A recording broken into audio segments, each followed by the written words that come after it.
নমস্কার। আবৃত্তি করছি নারী। লিখেছেন কবি শরদিন্দু কর্মকার।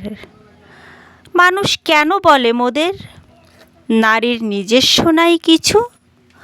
আমি তো দেখি জগৎ চলে নারীর পিছু পিছু। বাপের ঘরের লক্ষ্মী আমি, স্বামীর ঘরে অন্নপূর্ণা, ছেলের ঘরে জননী আমি, আমি ছাড়া সংসার অসম্পূর্ণা। আমার থেকে আপন করতে আর কি কেউ পারে? বাপের ঘর কেউ ছেড়ে এসেও পরকে বাঁধি ঘরে। গোত্র থেকে গোত্রান্তর যদিও আমি হই, তবুও যেন জননী রূপে সকল দুঃখ সই। ভারত মাতা সেও নারী, নারী জগদ্ধাত্রী। নারী হলো এ জগতের সবার জন্মদাত্রী।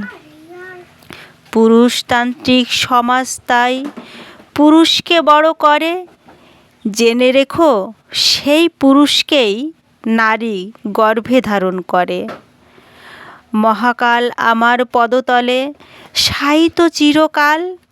আমি ছাড়া এ জগৎ সংসার সবই হবে অচল। ধন্যবাদ সবাইকে।